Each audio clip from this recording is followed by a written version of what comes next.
What's going on, guys? I'm back with another animated review. I just did one, I know, but I just watched a movie called Dragon Ball Super Hero, starring Gohan, my boy, Piccolo,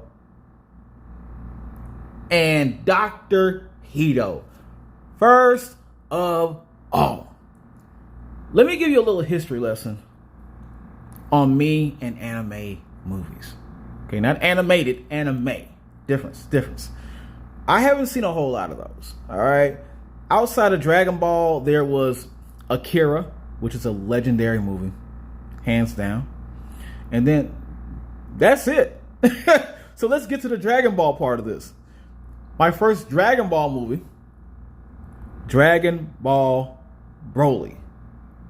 The old school Broly movie. The old school Broly one. All right, the one with him that has the afro.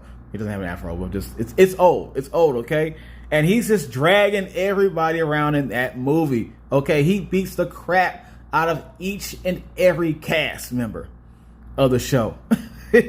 even the cameraman, okay? He doesn't care. He's doing it.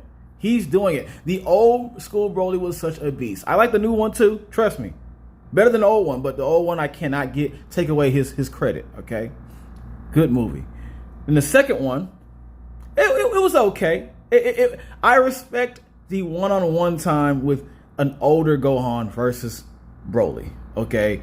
I like anything that has some kind of development towards Gohan's character, and that sure did. It really did have some development on that one. So I respect that for it. But then there was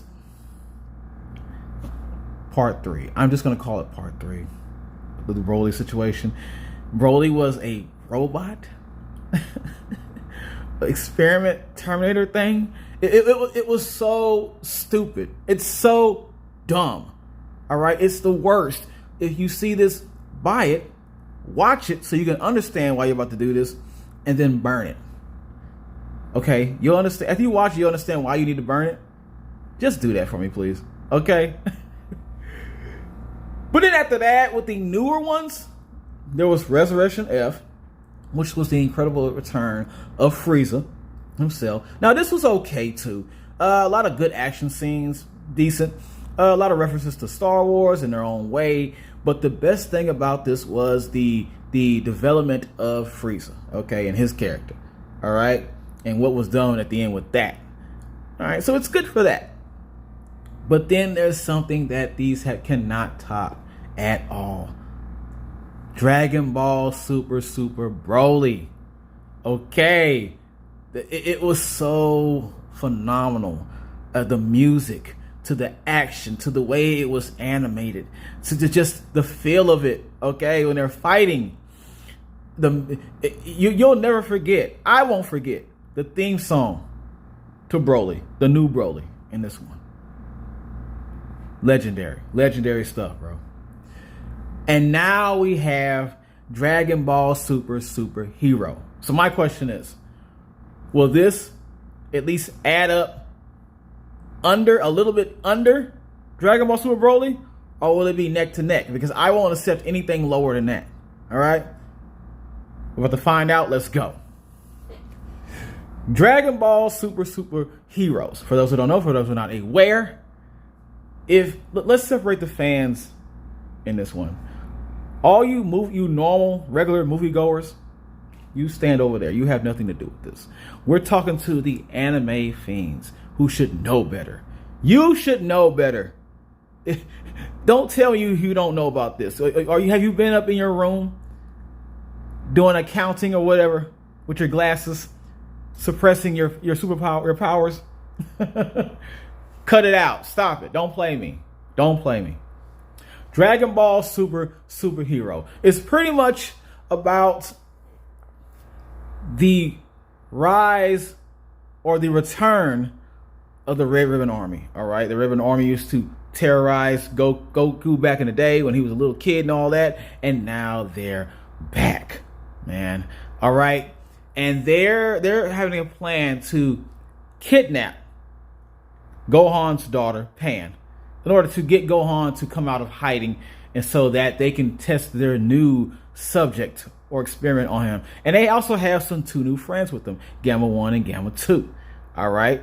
And while that's going on, you have Piccolo undercover infiltrating Red Ribbon just to see what's going on. Looking weird as hell, okay? And out of place. And what they discover in all this is they both have some hidden powers or truth within themselves that they haven't even discovered yet. All right? And that's pretty much the premise of the movie. Positives. This had some of the best animation I've seen yet. Now, in the beginning, I was highly skeptical about that animation because they said it was going to be a little bit of 3D thrown in. I thought it was going to look a certain way that was completely crappy. I don't like 3D, straight up 3D movies like that. Okay? The ones I was thinking about. But when I saw this in its final make, breathtaking.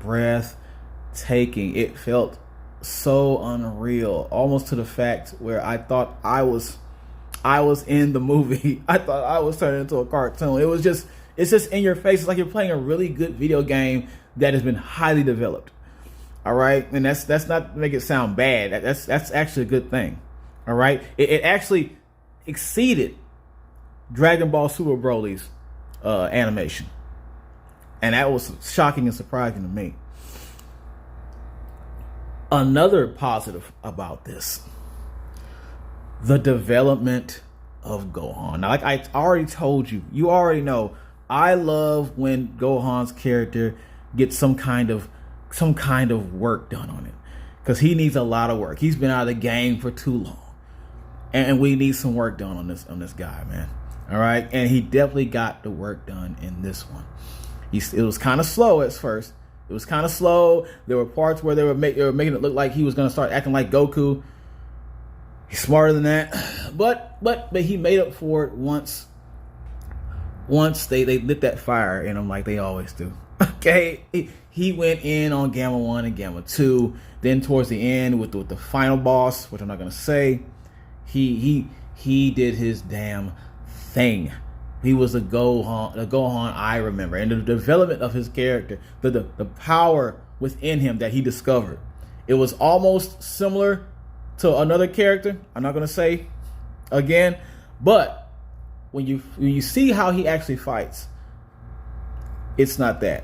It's not that. And I was so proud and glad that they did not duplicate or copy somebody else's found power.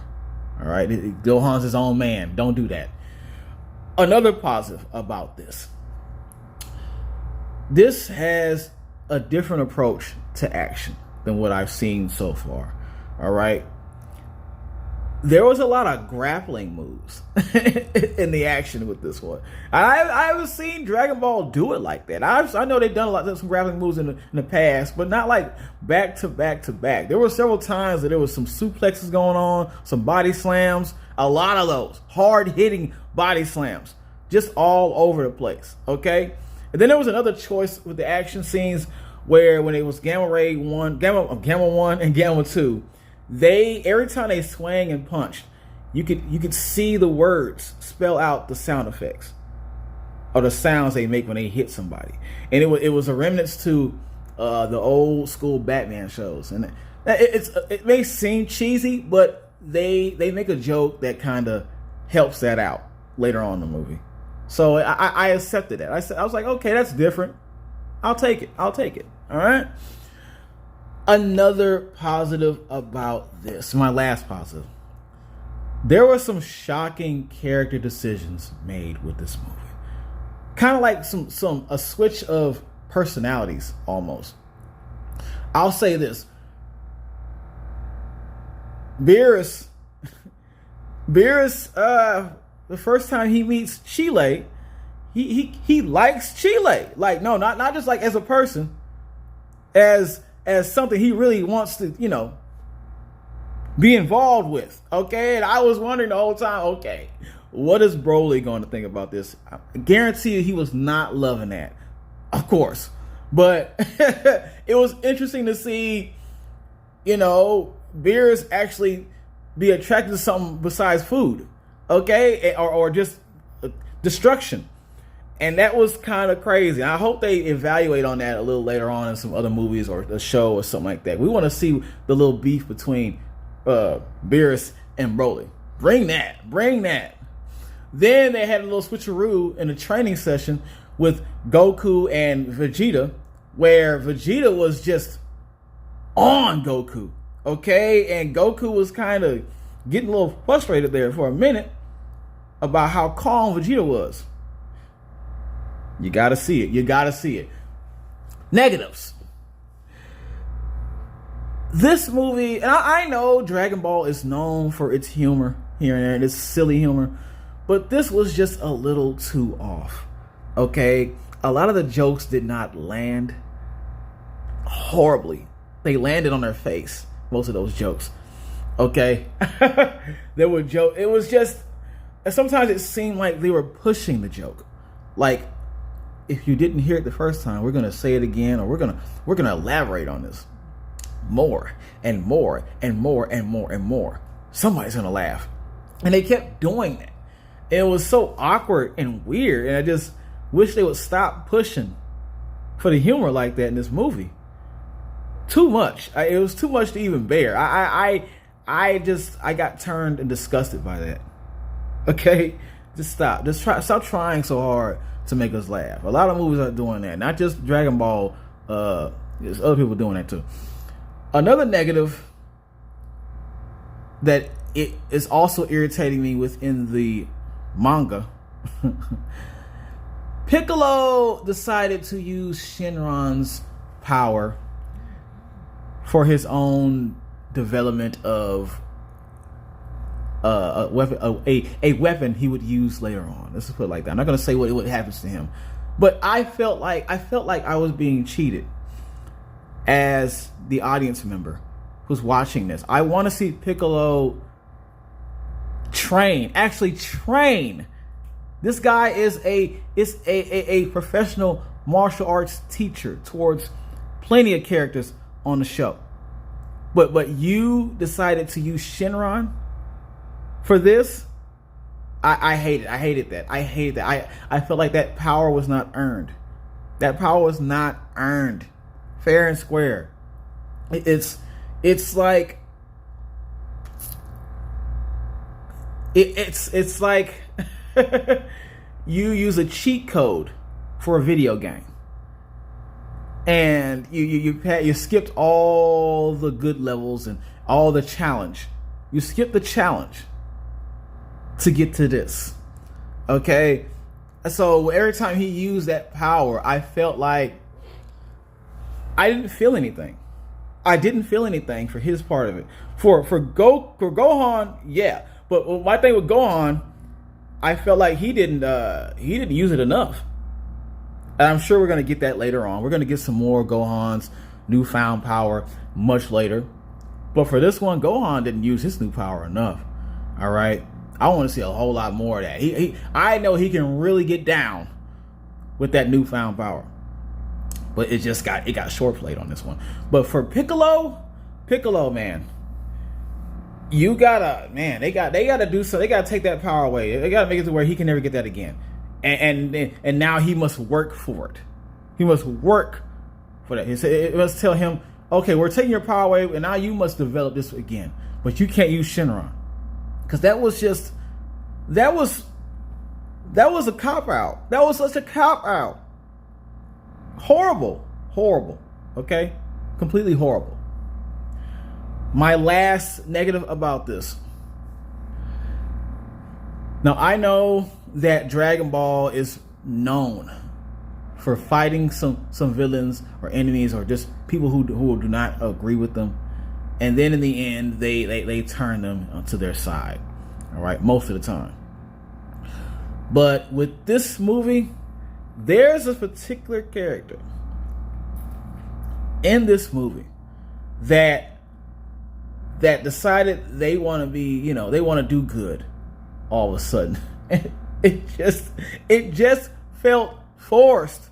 It felt forced. Not everybody y'all fight needs to turn good. You know that, right?